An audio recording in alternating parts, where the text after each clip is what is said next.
நீங்கள் பார்த்துக் கொண்டிருப்பது AJK டிவியின் புதுவை மாலை. வணக்கம். புதுவையில் பல்கலைக்கழக மானிய குழுவால் நடத்தப்படும் UGC ஆசிரியர் தகுதி தேர்வு 5 மையங்களில் தீவிர கண்காணிப்புடன் நடைபெற்றது.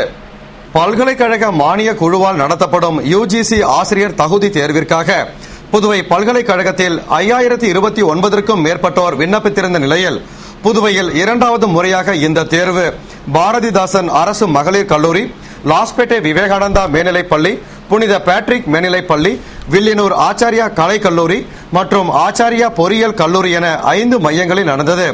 தேர்வில் எவ்வித முறைகேடுகளும் நடக்காமல் இருக்க ஒருங்கிணைப்பாளராக நியமிக்கப்பட்ட பேராசிரியர் பன்னீர்செல்வம், உதவி ஒருங்கிணைப்பாளராக நியமிக்கப்பட்ட தேர்வுத்துறை உதவி பதிவாளர் முரளிதரன் ஆகியோர் தீவிர கண்காணிப்பு பணியில் ஈடுபட்டனர்.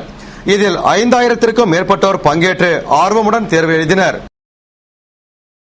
புதுவை வில்லியனூர் வட்டார வளர்ச்சி அலுவலகம் சார்பில் பாராளுமன்ற மக்களவை உறுப்பினர் தொகுதி மேம்பாட்டு திட்டத்தின் கீழ் சாலை அமைக்கும் பணியினை மத்திய இணையமைச்சர் நாராயணசாமி துவக்கி வைத்தார். புதுவை வில்லியனூர் பெருமாள்புரத்தில் வில்லியனூர் வட்டார வளர்ச்சி அலுவலகம் சார்பில் மத்திய இணையமைச்சர் நாராயணசாமி அவர்களின் பாராளுமன்ற மக்களவை உறுப்பினர் தொகுதி மேம்பாட்டு திட்டத்தின் மூலம் சுமார் 16 லட்சம் ரூபாய் மதிப்பீட்டில் சாலை அமைக்க திட்டமிடப்பட்டு அதற்கான பூமி பூஜை விழா சட்டமன்ற உறுப்பினர் நமச்சிவாயம் முன்னிலையில் நடந்தது. இதில் சிறப்பு விருந்தினராக மத்திய இணையமைச்சர் நாராயணசாமி கலந்து கொண்டு பூமி பூஜையுடன் விழாவினை துவக்கி வைத்தார்.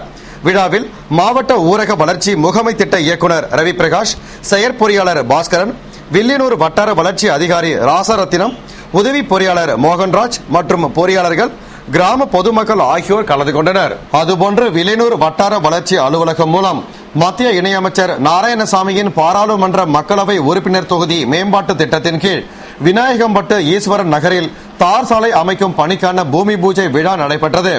விழாவில் மத்திய இணையமைச்சர் நாராயணசாமி சிறப்பு விருந்தினராக கலந்து கொண்டு சுமார் 25 லட்சம் ரூபாய் செலவிலான பணிகளை துவக்கி வைத்தார். மாவட்ட ஊரக வளர்ச்சி முகமை திட்ட இயக்குநர் ரவி பிரகாஷ், செயற்பொறியாளர் பாஸ்கரன், வில்லியனூர் வட்டார வளர்ச்சி அதிகாரி ராசரத்தினம் மற்றும் அதிகாரிகள், ஊர் முக்கிய பிரமுகர்கள் பலர் இந்நிகழ்ச்சியின் போது உடனிருந்தனர். பெட்ரோல் விலை உயர்விற்கு கண்டனம் தெரிவித்து பாரதிய ஜனதா கட்சியினர் மாட்டு வண்டியில் மோட்டார் வாகனம் ஏற்றி போராட்டத்தில் ஈடுபட்டனர். புதுவை பாரதிய ஜனதா கட்சியினர் மத்திய அரசின் மோசமான பொருளாதார கொள்கையால் தொடர்ந்து பெட்ரோல் விலை ஏறி வருகிறது. இதனால் ஏழை மற்றும் நடுத்தர மக்கள் மிகவும் பாதிக்கப்பட்டுள்ளனர். எனவே பெட்ரோல் விலை உயர்வை திரும்ப பெற வேண்டும் என வலியுறுத்தி மாட்டு வண்டியில் மோட்டார் வாகனம் ஏற்றி போராட்டத்தில் ஈடுபட்டனர். மாநில தலைவர் விஸ்வேஸ்வரன் தலைமையில் பொதுச் செயலாளர் சுவாமிநாதன் முன்னிலையில் நடைபெற்ற ஆர்ப்பாட்டத்தில் முன்னாள் மாநில தலைவர் தாமோதரன் கண்டன உரையாற்றிட கட்சி நிர்வாகிகள், தொகுதி நிர்வாகிகள், கட்சி தொண்டர்கள் பெருந்திரளாக கலந்து கொண்டு பெட்ரோல் விலை உயர்வை திரும்ப பெற கோரி ஆர்ப்பாட்டம் செய்தனர். கூடங்குளம் அணுமின் நிலையத்தின் முதல் பிரிவில் எந்த நேரத்திலும் மின் உற்பத்தி துவங்கலாம் என்று மத்திய நிதியமைச்சர் ப. சிதம்பரம் தெரிவித்துள்ளார். இதுகுறித்து மத்திய நிதியமைச்சர் ப. சிதம்பரம் கூறுகையில், கூடங்குளம் அணுமின் நிலையத்தின் முதல் பிரிவில் அணுமின் கழகம் நடத்திய சோதனையில் அணுசக்தி கட்டுப்பாட்டு வாரியம் திருப்தி அடைந்துள்ளது.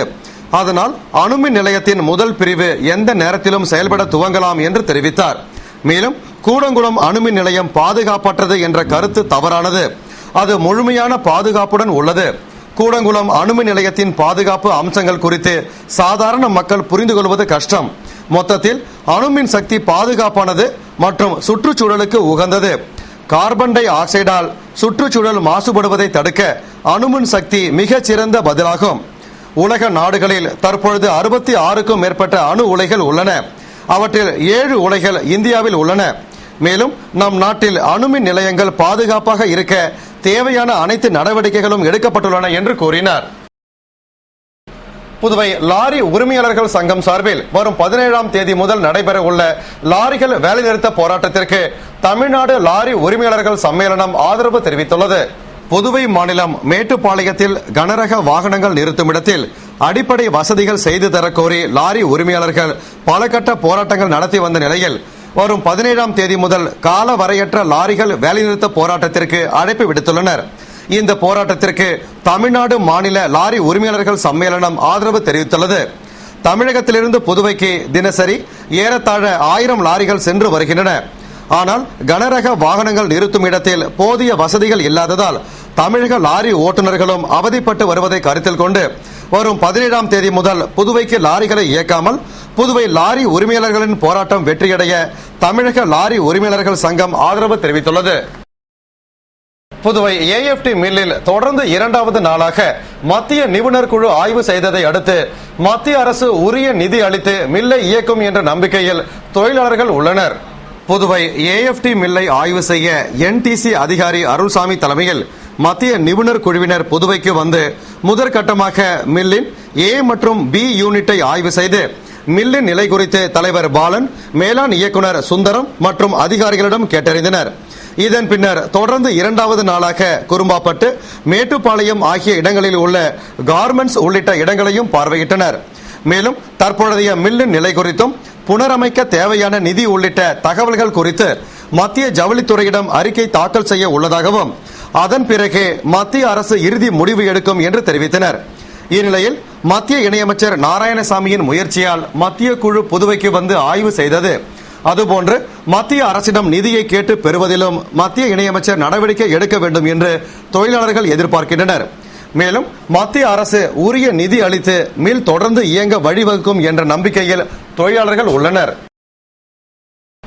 புதுவை ராகுல் காந்தி பேரவை சார்பில் பளுதூக்கும் வீரர்களுக்கு நடந்த பாராட்டு விழாவில் முன்னாள் அமைச்சர் வல்சராஜ் பங்கேற்று கேடயம் மற்றும் சான்றிதழ்களை வழங்கி பாராட்டினார். புதுவை ராகுல் காந்தி பேரவை சார்பில் 16 நாடுகள் பங்கேற்ற காமன்வெல்த் பளுதூக்கும் போட்டியில் தங்க பதக்கம் வென்ற மணிவண்ணன், நேஷனல் பளுதூக்கும் போட்டியில் வெண்கல பதக்கம் வென்ற சங்கீதா, சமூக சேவை செய்து வரும் வீர கரிகாலன் ஆகியோருக்கு பாராட்டு விழா பேரவைத் தலைவர் சேகர் தலைமையில் நடந்தது. இதில் சிறப்பு விருந்தினராக முன்னாள் அமைச்சர் வல்சராஜ் கலந்து கொண்டு வீரர்களுக்கு சான்றிதழ், கேடயங்களை வழங்கினார். மேலும் ராகுல் காந்தியின் 43வது பிறந்த நாளை முன்னிட்டு இம்மாதம் முழுவதும் 4300 மரக்கன்றுகள் நடும் திட்டத்தினை துவக்கி வைத்து மரக்கன்றுகளை வழங்கினார். விழாவில் கவிதை வானில் கலாவிசு, திருவேங்கடம், அசோகன், இளைஞர் காங்கிரஸ் துணைத் தலைவர் சரவணன் உள்பட ஏராளமானோர் கலந்து கொண்டனர். புதுவை உழவர்கரை அரசு மேல்நிலைப் பள்ளி மாணவர்களுக்கு இலவச மிதிவண்டிகளை அமைச்சர் பன்னீர்செல்வம் வழங்கினார்.